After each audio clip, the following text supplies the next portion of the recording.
দেবপ্রিয়ার বাবার পর এবার নন্দিনীর বাবাও কটাক্ষ করলেন অভিষেকের মেয়ে সায়না চ্যাটার্জিকে।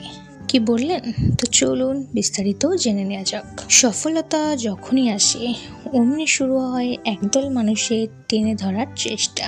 টলিপাড়ার খুদে প্রতিভা সায়না চ্যাটার্জির ক্ষেত্রেও কি তেমনটাই ঘটছে? 15 বছরের কিশোরী অভিনেত্রী সায়না চ্যাটার্জির জনপ্রিয়তা এখন তুঙ্গে। অনুরাগের ছোঁয়ার ছোট্ট রূপা হোক কিংবা বর্তমানে জনপ্রিয় ধারাবাহিক কোণে দেখার আলোর লাজবতী, প্রতিটি চরিত্রেই নিজেকে উজাড় করে দিয়েছে এই মেয়ে। কিন্তু সফলতার সাথে সাথেই জুটেছে একদল মানুষের হিংসা।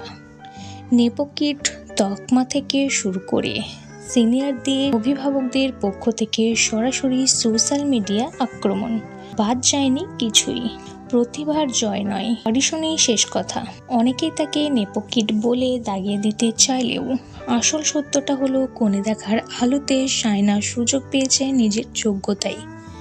অডিশন দিয়ে অভিনয়ে যদি জঘন্য হতো তবে দর্শকরা কি তার মাথা তুলে রাখতো? কখনোই না। চরিত্রের ম্যাজিক রূপা হিসেবে বিপুল জনপ্রিয়তার পর অনেকেই ভেবেছিল হয়তো আর কামব্যাক করতে পারবে না, কিন্তু সায়না প্রমাণ করে দিয়েছে যে সে গ্রামের সাদাসিধে লাজবতী চরিত্রে ততটাই স্বাবলম্বী এবং সফল।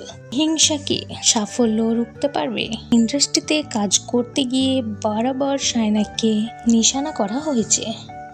এর আগে দেবপ্রিয়ার বাবা থেকে শুরু করে সম্প্রতি নন্দিনী দত্তের বাবাও সোশ্যাল মিডিয়ায় একটি পোস্ট করে সায়নাকে ছোট করার চেষ্টা করেছে। প্রশ্ন হলো 15 বছরের এই মেয়ের প্রতি বড়দের এত জেলাসি কেন?